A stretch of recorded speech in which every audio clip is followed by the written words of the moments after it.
I'm Eleanor Dory, 68 years old, and the day I woke up from heart surgery, I thought the worst was behind me. I opened my eyes to the steady beep of monitors and the faint smell of antiseptic. But it wasn't the pain in my chest that hurt the most. It was my daughter's voice, sharp and rising across the room. "You spend our money. You're not even dying." She stood at the foot of my hospital bed, fists tight around her purse. Face pulled so tight, I barely recognized her. I tried to speak, but the oxygen tube tugged when I turned my head, and by the time I blinked again, she was already gone. Heels, clicking down the hall like nothing had happened before. I go any further, let me know where you're listening from in the comments, and hit that like and subscribe button if you've ever trusted someone too much only to realize too late. I grew up in a small town just outside Cincinnati, the kind where neighbors still waved from their porches and everybody knew what you had for dinner.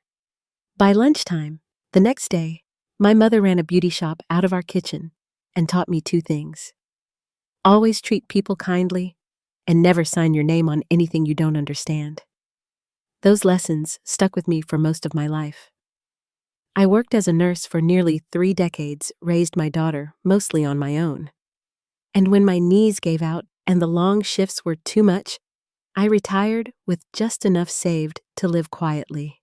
Nothing extravagant, just my home, the one my mother left me in her will, and a modest pension that came in like clockwork.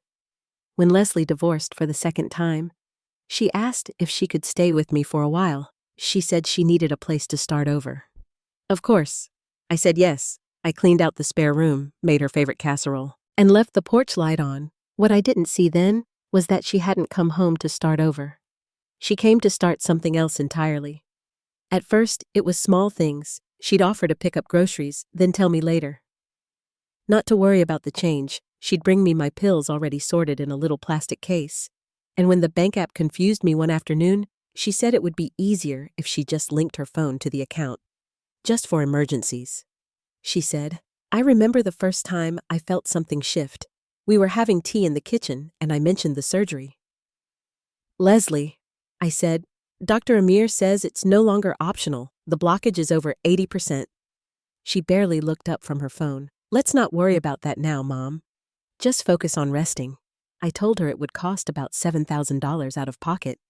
And she smiled that tight little smile of hers and said, "We've got it covered. I'm handling everything." That word handling. I told myself it was just a way of helping. But it started to feel like something else. I couldn't quite explain it back then. How each day she took a little more space. How I stopped getting the mail. How she changed the living room furniture to get more light. How the pharmacy started calling her instead of me. It was like the walls of my own house were shifting. And somewhere in the middle of the knee surgery, the canceled trip to Portland, and the day I couldn't find my checkbook, I realized I hadn't been asked, I'd been replaced. I kept waiting for the moment I'd feel better, for the kindness to outweigh the discomfort. But instead, I found myself apologizing for asking questions, asking permission to see my own medical records, feeling guilty for being a burden in a home that used to be mine the week before the surgery. I sat her down again, told her I was going through with it, told her I'd be using the joint account. She nodded, said it was my decision. I believed her. But the moment I opened my eyes after surgery, all that changed. And as I lay there in that bed, bruised and aching and still groggy from the anesthesia, I heard the words, "No mother expects you could have died and spared us all this mess." And in that moment, something inside me shifted too. Not with a bang, but quiet, like a door closing softly behind you. The first few nights after I came home from the hospital, the house didn't feel like mine. My favorite recliner had been moved to the far corner of the living room, turned at an angle that caught the morning sun, but made it impossible to see the television.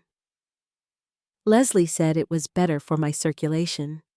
She had reorganized everything while I was still recovering. My pill bottles were gone, replaced by unlabeled plastic trays, each with a day of the week marked in faded letters. "My mail?" "All junk," she said, tossing it into the recycling without asking. I thanked her. I smiled. But I didn't feel safe. I felt like a visitor tiptoeing through someone else's version of my life. It was a Tuesday night when I woke thirsty.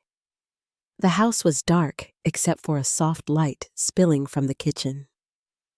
I followed it down the hall, careful not to wake her. As I stepped closer, I heard her voice. She was on the phone, back turned, barefoot, cradling her cell between her ear and shoulder. "She doesn't need to know," she said. "The house is already in my name." I stopped in the hallway, heart thudding against my ribs. "She thinks I'm just helping," Leslie continued.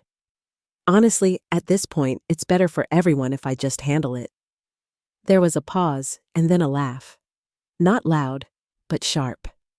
"She has no idea I already moved the utilities under my name. And the pension deposits still going into the joint account. So yes, the vacation is covered. Chill, babe.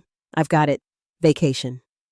Paid for with my pension." I backed away slowly, careful not to let the floorboards creak. I didn't cry. I didn't say anything. I just went upstairs, closed the door behind me, and sat on the edge of the bed in the dark. My mother's fireproof box was in the back of my closet. I pulled it out and set it on the floor.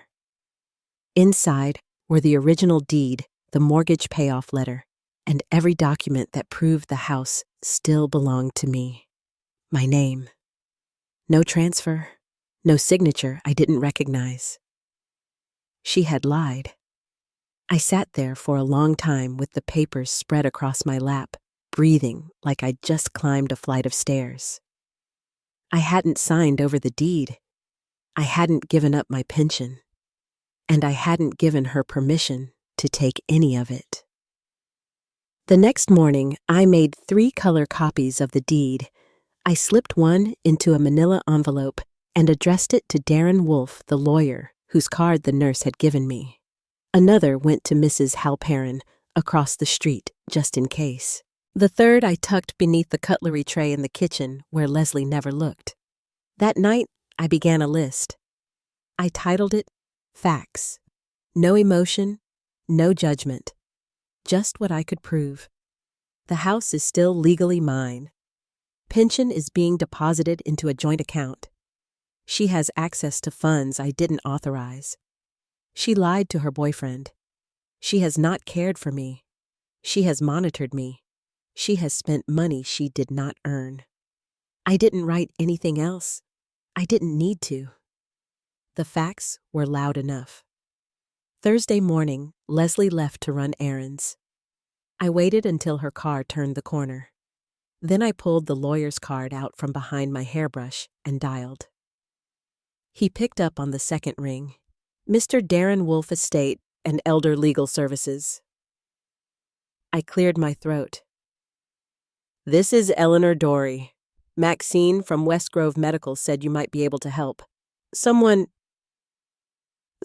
trying to erase me." He didn't ask what I meant. He just said, "Why don't you come in tomorrow? Bring everything you've got." I wore my best coat to the meeting, the one with the blue buttons my mother had sewn on years ago. I brought a canvas tote bag with paperwork receipts and my list tucked neatly into the front pocket. Darren's office was quiet and tidy, the kind of place where nothing felt rushed. He looked to be in his early 40s with kind eyes and a notebook always within reach. I laid everything out on the table, deed copies, bank statements, handwritten notes. He listened. He took it seriously. When I told him about the vacation charges, the utility name changes the way she'd spoken about the house. He nodded slowly and said, "She's running a control narrative. Financial exploitation dressed as caregiving." I asked if it was illegal. "It's not just illegal," he said.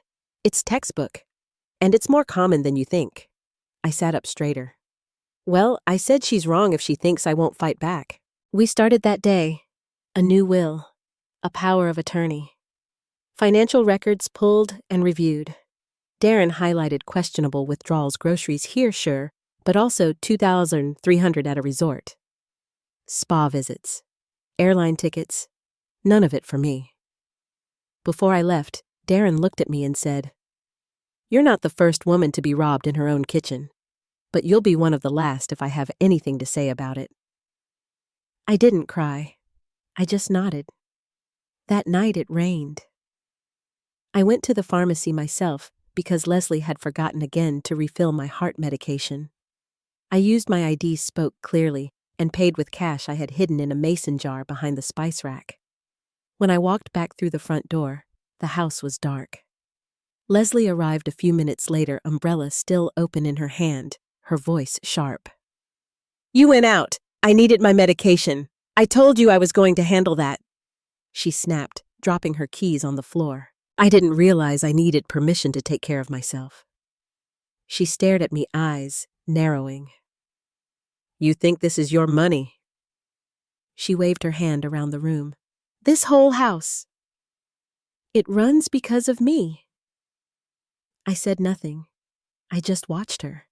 "You wouldn't even have groceries if it weren't for groceries I paid for," I said. "Utilities in my house, paid with my pension. Furniture bought with my savings. You live here because I let you. Don't get it twisted, Leslie." Her face twisted. She opened her mouth to speak but said nothing. Then she turned on her heel and stomped up the stairs. I heard her in the hallway closet throwing things, slamming doors. Moments later, my old floral suitcase came tumbling down the staircase and landed at my feet. She stood at the top of the stairs, breathing hard. "You want to act like that? Then pack your things." I didn't say a word. I didn't pick up the suitcase. I just walked to the front door, slipped on my coat, and stepped into the rain. I slept in Mrs. Halpern's garage that night on an old cot between a snowblower and a bag of birdseed. She offered the guest room, of course. I said no. I needed the quiet. I needed the cold. I needed to remember every second of how it felt to be thrown out of my own home. The next morning, I woke up with a sore back, a clear mind, and a decision already made. Mrs. Halperin brought me tea in a mug that said, "World's Best, Grandma." It must have belonged to her daughter at some point, or maybe she picked it up at a yard sale. Either way, I held it in both hands like it was keeping me steady. She didn't ask what happened. She didn't need to. She just sat across from me in the garage, flipping through a half-finished crossword with the radio on low. Once I finished the last sip, I pulled out my phone from the coat I'd slept in. Darren was already saved under DW, just in case. I tapped the number and waited. He picked up before the third ring. "Eleanor," he said, voice steady. "Everything all right?" "No," I told him. "But it will be. I'm done being quiet." He didn't ask what happened. I think he already knew. Maybe he'd heard it in my voice, that edge that comes when something's broken loose and there's no turning back. He walked me through the next steps like he'd done it 100 times, freeze the joint account flag, the pension, start filing paperwork to shift full financial control back under my name. "You still have the deed?" he asked. "I've got 3 copies," I said, "and witnesses." He chuckled. "I knew I liked you." Before we hung up, I asked him, "Is this going to get ugly?" His voice didn't waver. "She already made it ugly. You're just bringing it into the light." When I stepped outside later that morning, the air felt different. Not lighter exactly, but clear. I didn't feel like a woman who had been pushed out of her home. I felt like someone who was walking back into it. Leslie wasn't there when I returned, which was good. I moved quickly. I went straight to the drawer where she kept the household documents and took what I needed. Photocopied the rest. I walked through the living room, slowly taking in the furniture. She'd rearranged the pictures, she'd moved the decor she'd brought in to make everything look like her Pinterest board. I stood there and said it out loud. No more. No more hoping she'd remember who I was. No more waiting for her to see what she was doing. That afternoon, Darren submitted the freeze order on the joint account. I'd get a new pension deposit line, just mine, no co-signers, No shared access. He moved fast. Everything Leslie had wormed her way into, he began unwinding one line at a time. For every account she once touched a door was now closing behind her. She didn't know yet, not officially. But that afternoon, while I sat at the kitchen table flipping through a magazine, she came in with a puzzled look and her phone in her hand. "My card got declined at the salon," she said, pressing the screen like it might fix itself. "Fraud alert, maybe?" "Might want to call the bank," I said without looking up. "Could be something serious." She glanced at me sideways. Not suspicion exactly, but something close. Like she was suddenly unsure just how helpless I still was. That same day, Darren filed the paperwork to reinstate my previous will. The one from before Leslie moved in. The one where her name appeared only once as an emergency contact, not a beneficiary. By the next morning, she had been scrubbed from every place she thought she belonged. Darren also began the audit. Every withdrawal from the joint account for the past 18 months categorized, reviewed, highlighted. Spa trips, concert tickets, a wellness retreat out of state. Airline miles, things I'd never asked for. Things I never knew existed. Back at home, I stayed quiet, calm. But I began to make changes. I moved her spare keys from the bowl by the front door. I boxed up small things, scarves, old yoga mats, a stack of unread books, just the kind of items she wouldn't notice missing yet. It wasn't revenge, it was preparation. That evening, she made dinner. Pasta with a little too much garlic. She sat across from me like everything was normal and asked, "So, how are you feeling these days?" I lifted my fork. "Better," I said, twirling the noodles. "Much better." She smiled, but I saw it, just a flicker of unease behind her eyes. Like she couldn't quite read the silence anymore. Couldn't tell if it meant forgiveness or something else entirely. The thing about silence is it doesn't always mean surrender. Sometimes it means strategy. Every day that week I took a small step. Passwords were changed. Accounts separated. Darren handled the filings, but I reviewed every page myself. It was like stitching something back together, one seam at a time. Later that night, I sat on the edge of my bed with a pen in hand. The house was quiet, but not like before. It was the kind of quiet that made space, not the kind that pressed down. I opened a notebook and started a new entry. April 18th, 9:42 p.m. And then I wrote it down. She never loved me, not as a daughter should. The words didn't shake. They just sat there on the page, steady and still. After that, I began writing everything I could remember. Not the big things, the little ones. The birthday lunch she canceled because of a migraine. The pharmacy tech she told I was getting confused, even though I hadn't missed a dose in months. The time she told Aunt Myra I didn't like company anymore, so Aunt Myra stopped calling. The look she gave me when I asked about the bank statement and she rolled her eyes like I was just being difficult. I wrote about the reading chair she replaced without asking, even though it had been a gift from my father. I wrote about the way she always said she was handling it and how slowly that turned into owning it. Page after page. I didn't stop. I didn't know who I was writing for at first, just that I needed to see it all in one place. When someone chips away at you long enough, you start second-guessing the bruises. So I wrote it down. Not to prove it to anyone else. To prove it to myself. When I finally closed the notebook, I sat there for a while, listening to the wind tapping against the windows. Then I whispered something I hadn't dared say out loud until that night. She used my silence as permission, but not anymore. The morning after I finished the notebook, the house felt different.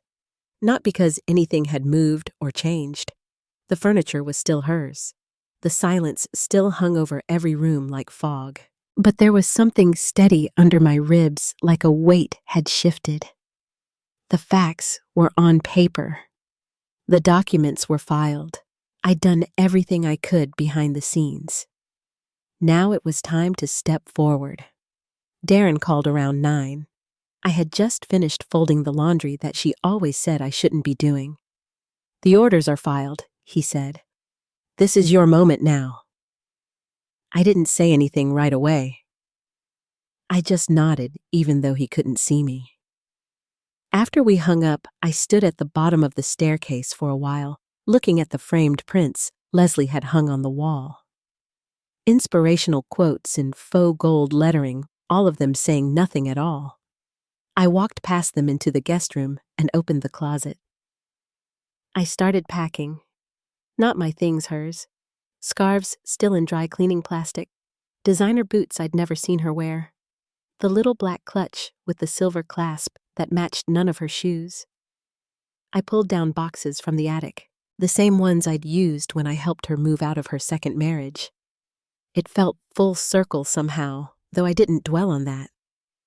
I started with the vanity drawer. Perfumes lined up like trophies. Then the desk drawers. An envelope of cash I hadn't expected. Folded bills wrapped in a pink elastic band with a post-it note marked "Trip." I placed it in the box without a word. The furniture was next. The coffee table she insisted modernized the living room. The desk she moved in without asking. Even the accent pillows that clashed with everything in the house. I boxed it all, labeled each one Leslie, storage, and taped the lids shut. By evening, the dining room was stacked wall to wall. I knocked on Mrs. Halpern's door just before 6.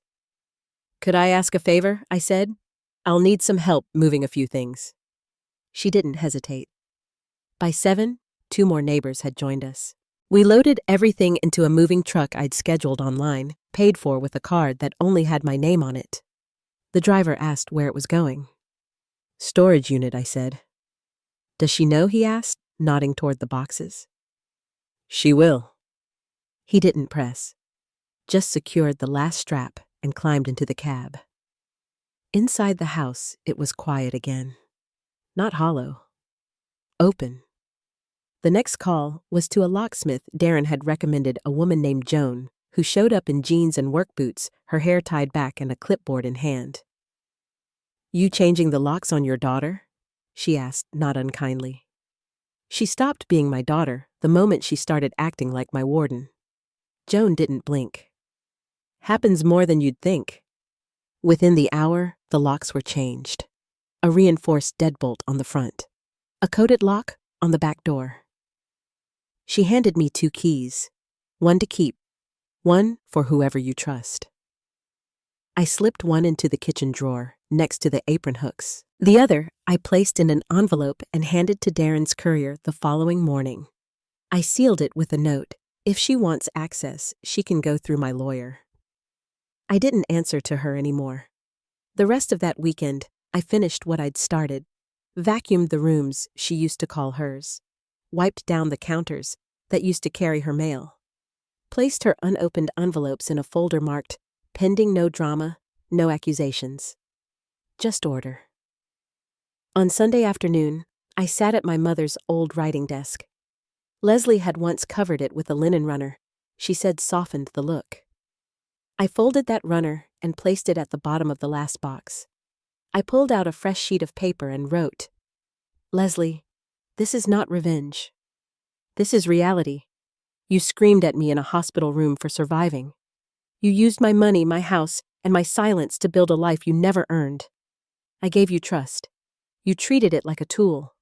The locks have been changed. Your things are in storage. The key is with my attorney. We are no longer in a relationship defined by blood.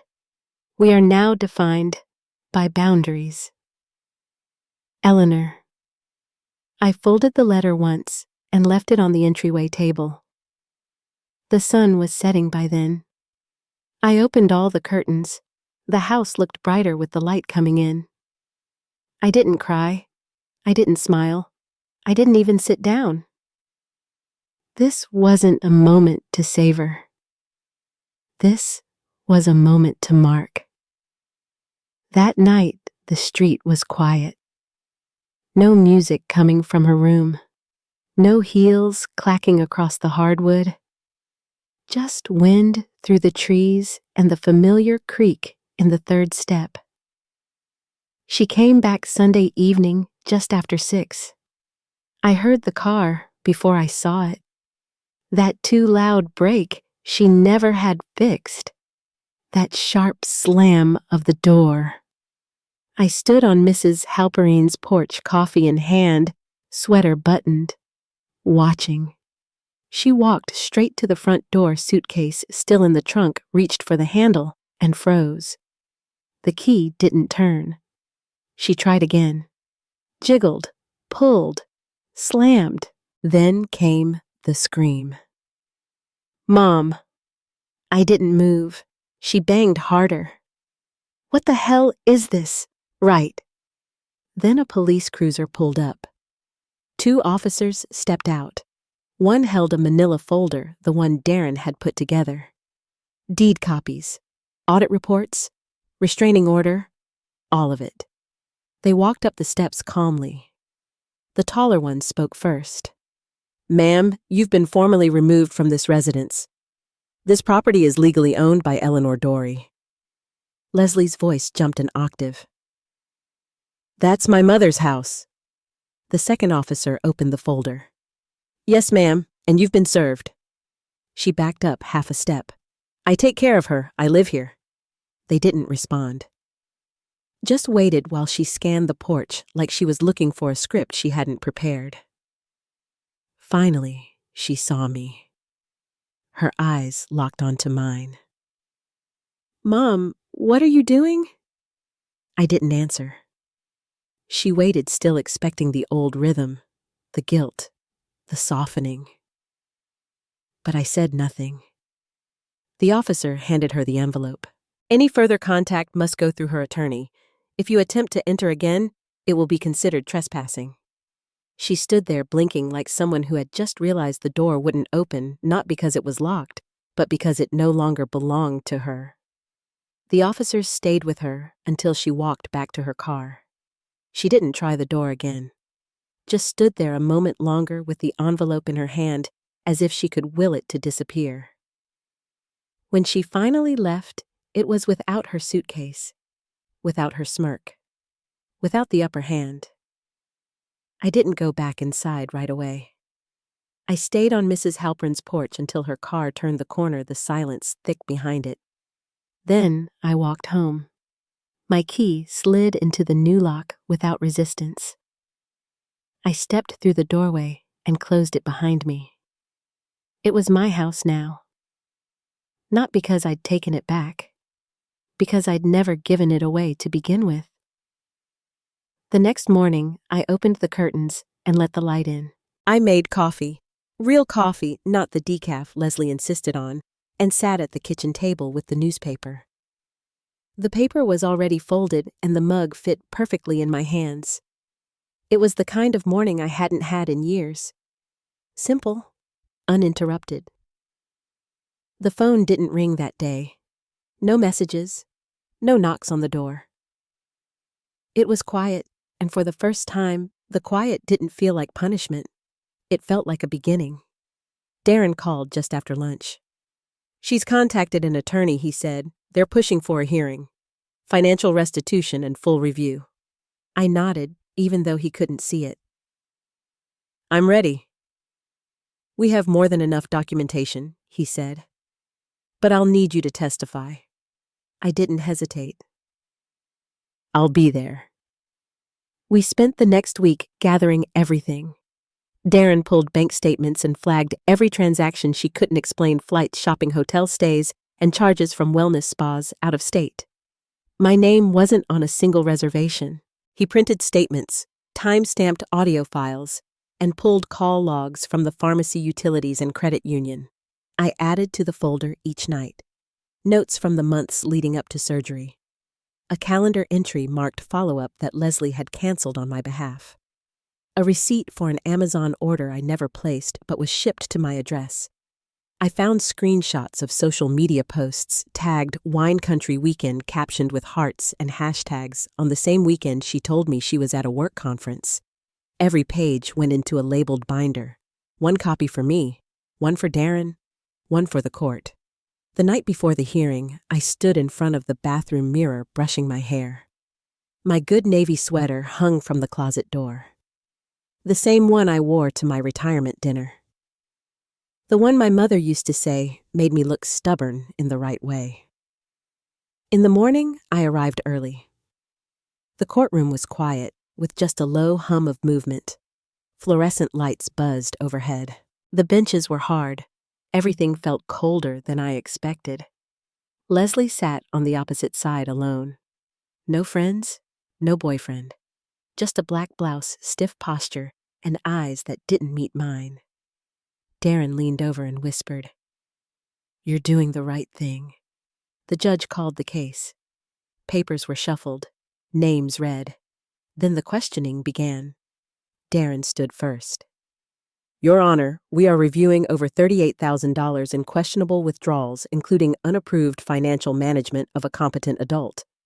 The judge adjusted his glasses. "Proceed." Darren walked through the timeline. Dates, purchases, statements. Then he placed a printed transcript on the bench. "This is from a recording taken in the defendant's residence the evening of March 23rd. He hit play. It was Leslie's voice, sharp and unmistakable. "She doesn't need to know. The house is already mine." A pause. "She won't live that long anyway." The room went still. The judge didn't look up. "Is this your voice, Miss Dory?" Leslie shifted in her seat. I was upset. That was taken out of context." "Were the purchases out of context as well?" he asked, flipping through the documents. "Resort fees, handbags, airfare. I took care of her," she said quickly. "She asked me to. She told the pharmacy she was managing my medication," I said quietly. "But she never ordered the refill after surgery." "I walked to the store myself." The judge looked at Darren. "And the house deed, still solely under Ms. Dory's name," Darren said. "No transfer, no legal action?" The defendant misrepresented ownership and used joint accounts without consent. "I was helping," Leslie said. Her voice cracked. "She's confused. She needed me." Darren didn't speak. He didn't need to. The documents were lined up neatly. The folder in front of the judge held every answer she refused to give.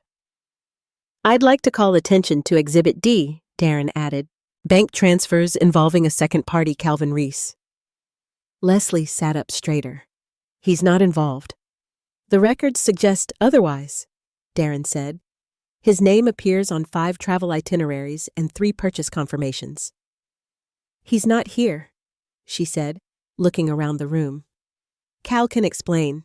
He knows I didn't do anything wrong." But there was no one in the back row. No defense witness. No partner. No one. We had already confirmed Cal's number was disconnected. His social accounts were gone. He hadn't responded to the subpoena. She'd been abandoned by the man she'd funded with my savings. The silence in the room said more than anything else. The judge set down his pen. "This court finds the defendant knowingly manipulated her access to joint financial accounts for personal gain. Full restitution is ordered. Immediate removal from any fiduciary roles. A permanent no-contact order is hereby granted." The gavel didn't make a sound when it came down. Just a quiet thud. Leslie didn't move. She sat frozen, blinking, as if waiting for a different outcome. They gave her 20 minutes. She was allowed to gather what little remained. A single suitcase. 1 handbag. Nothing more. She walked down the steps of the courthouse, slowly, heels clicking unevenly against the concrete. I didn't follow. I didn't wave. I didn't say goodbye. The day after the hearing, the front steps felt different beneath my feet. I opened the door, walked into the house, and listened. Not for anything in particular, just for the absence. It was the first time in years I wasn't bracing for a door to slam a drawer, to be rearranged, a voice to rise behind me. There was no tension in the walls. No one moving things that weren't theirs to touch. Just quiet and space. I stood in the entryway for a long while, my coat still on purse, still over my arm. I looked at the letter I'd left on the table, the one she never acknowledged. It was still folded neatly, unread, or maybe just ignored. I picked it up and slid it into the drawer under the phone. Then I unpacked slowly, my keys on the hook, my coat on the chair, my coffee grounds on the counter. The mail, when it came, had only my name on the envelopes. Around mid-morning, I walked into the living room. Sunlight poured across the rug she once said was too dull for guests. The guest chair I'd moved back into its rightful place caught the light again. I sat in it and rested my hands on the arms. I stayed there until the mail truck passed. Later that afternoon, a knock came at the back door. I paused halfway through wiping the counter. It wasn't a hard knock, just a short tap. I dried my hands and opened it. Marie from 2 doors down stood there holding a casserole dish covered in foil. "I wasn't sure what you liked," she said, "so I made something safe. Chicken rice, nothing fancy." I reached for it and she held it for another second. "I should have asked you how things were going. I should have noticed. I didn't say much. Just took the dish, thanked her, and promised to return the pan next week." She smiled faintly and stepped off the porch. The door clicked behind her. That evening, I heated the casserole and sat at the small table near the window. I didn't turn on the TV. I just ate slowly, one bite at a time, and watched the light fade over the backyard fence. The next few days came and went quietly. I began to sort the remaining things she'd left behind. Not much. Just a few envelopes, a pair of shoes, a tote bag in the hall closet. I boxed them with care, marked the box with the date, and slid it onto the shelf in the laundry room. I didn't call her. I didn't need to. One morning, I opened the windows. The air coming in was cooler than I expected. I made a fresh pot of tea and sat at the table with my notebook. Not the fact list this time. Something else. I wrote down everything that still needed to be restored, small things. Replace the blinds in the back bedroom. Fix the loose step on the porch. Call the pharmacy and put my name back on the refill alerts. Cancel the subscription she added under my name. It wasn't a to-do list. It was a reclaiming. I took it day by day. Darren checked in brief and efficient. He confirmed restitution payments were being scheduled, drawn directly from accounts she still had in her name. Nothing required me to be involved further. He told me I had the option to press further. I told him no. I'd done what I needed to do. The rest was hers to carry. A week after the hearing, I stood in front of the mirror in my bedroom. My sweater fit better than I remembered. My shoes didn't feel too tight. I walked to the front door, locked it behind me, and drove to the library. I returned the books she said I wouldn't read.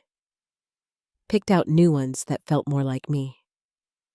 That weekend, the doorbell rang again. This time, it was Harriet. We hadn't spoken in months. She brought blueberry muffins, still warm. She looked at the house, at the space behind me, and asked if she could come in. I nodded and stepped aside. We sat in the den and talked for nearly an hour. She didn't ask about Leslie. She didn't mention the past. She only said, "You look more like yourself than you have in a long time." And I realized she was right. I walked her out to her car, then stood on the porch for a while, watching the breeze move through the trees. I thought about the days I used to spend wondering what would happen if I said no, if I spoke up, if I closed a door that had always been left open for her, even when it shouldn't have been. Now I didn't wonder. I just lived. The next morning, I moved the photos back to their original spots. My wedding picture beside the window. The one of Garrett fishing in the hallway. The photo of my mother in her apron holding the pie plate with both hands, smiling like she had just told a joke no one else caught. The letter came in a plain white envelope with no return address. It arrived on a Thursday, tucked between a water bill and a seed catalog. The handwriting was hers. I knew before I even opened it. She hadn't written in cursive since high school, but the loops were unmistakable tight where they used to be soft, like someone trying to make an impression that no longer came naturally. I didn't read it right away. I set it on the counter next to the coffee pot and walked to the sink. I rinsed the blueberries for the muffins I was baking for Harriet. The water ran, and the letter sat there waiting. I dried my hands on a towel and stared at it. Then I picked it up, broke the seal, and unfolded the page. It wasn't long, just 4 lines. Mom, I'm sorry it got this far. I made mistakes. I never meant for things to end this way. If there's a chance to talk, I'd like to. Leslie. I read it twice, then folded it back along the original crease and slipped it into the drawer under the phone. That afternoon, I baked the muffins and delivered them to Harriet. We sat on her porch and talked about her hydrangeas and how her youngest granddaughter was moving to Oregon. I didn't mention the letter. Over the weekend, I sorted through a few more boxes. One had my mother's old linens, the holiday tablecloths, the napkins she insisted on ironing even after paper ones became easier. Another held my old photo albums. Not the kind she'd flipped through when company came over. The ones I hadn't touched in years. I sat cross-legged in the middle of the living room floor, flipping pages. There was Leslie as a baby, her hands in a bowl of flour. Leslie at 6 in her yellow raincoat. Leslie on graduation day, not looking at the camera. I didn't linger on the pictures. Just turned the pages one by one until I reached the back cover. I closed the album and slid it back onto the shelf. Sunday morning, I went to the farmer's market for the first time in months. I took the same canvas bag I'd had for years, the one she once called too worn to be seen in public. The vendors greeted me by name. I bought apples, green beans, and a jar of local honey. No one asked how Leslie was doing. That night, I sat on the porch with a cup of tea. The sky was still pink from the last light of the day. Somewhere down the block, a wind chime clinked gently. The house behind me was clean. The windows were open. There was no TV playing in the background. No perfume trailing in the hall. No doors left ajar. The phone rang once around 7. I didn't recognize the number. I let it go to voicemail. The message was short. Hi, Mom. I didn't know if the letter would reach you. I'll be staying at the motel off exit 12 for a few days. If you want to talk, I'm here. She didn't say anything else. I didn't return the call. The next morning, the paper was late. I waited on the porch with my tea until the delivery car rolled up around 9. The driver waved. I waved back. When I bent down to pick up the paper, I saw a small box tucked beside the mailbox. No label. Just a brown paper lid and a piece of twine. I brought it inside and opened it on the kitchen counter. Inside was the locket my mother gave me the year Leslie was born. It had gone missing a few years back. I'd asked about it once. Leslie said she hadn't seen it. Under the locket was a receipt and apology in ink. It had been sold and bought back. I sat down at the table, the locket in one hand, the receipt in the other. I didn't cry. I didn't speak. I just sat. The next afternoon, Marie knocked on the door again. She brought soup this time, chicken with barley. She stepped into the kitchen and saw the box on the table. She glanced at me, then at the locket. She didn't ask. We ate at the kitchen table with the windows open. When she left, I stood at the sink and washed the bowls. Then I opened the drawer under the phone and pulled out Leslie's letter.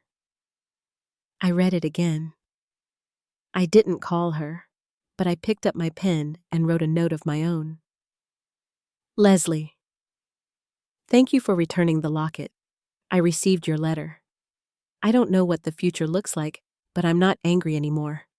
I'm not opening the door right now.